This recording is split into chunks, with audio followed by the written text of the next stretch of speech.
During a Grand Tour, a rider is either sleeping, eating or riding. So you can see that nutrition is pretty fundamental to getting through a race like this. So what do teams do to give their riders the edge when it comes to food and drink? What do they eat? When do they eat it? And how much?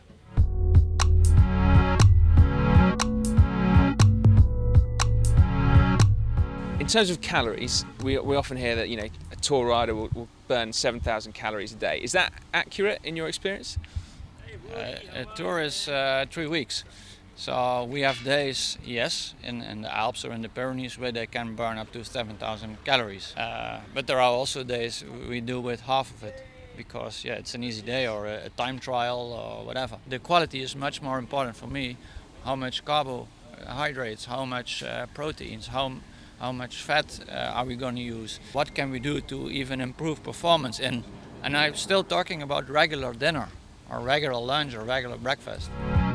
So the diets that the guys eat is really following those healthy eating guidelines. So porridge is a really big one for us. We have porridge every single day in the Tour de France. Then lunches tend to be really quite simple, healthy foods. We use a lot of rice, we have a lot of quinoa, we have a whole grain type of things like that.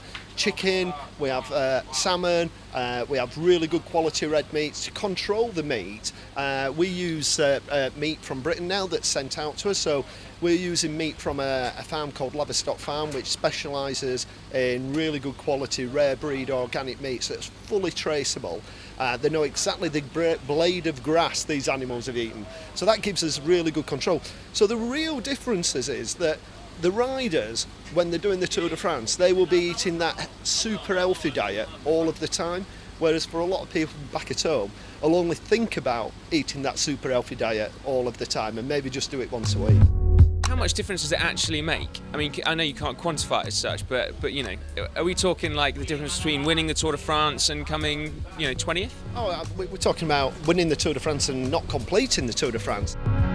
What proportion of their sort of intake is going to be on the bike then during a stage and after? Okay, so let's say they're doing a 5-hour stage, then they'll be looking at consuming per hour between 300 and 400 calories on the bike. So if we do it at the top end, if we say 400, then that's 2,000 calories they're getting that in that stage on the bike.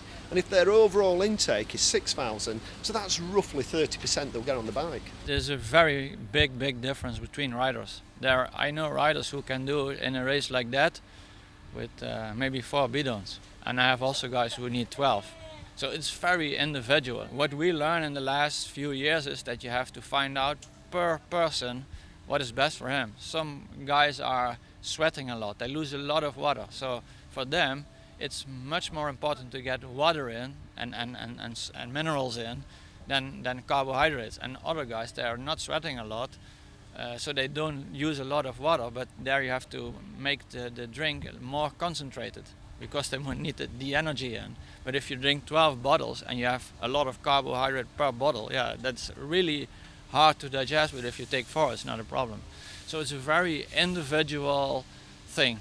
So when guys are dropping back to the car to pick up bidons then, are they literally, this one's for Bauke, this one's for, last?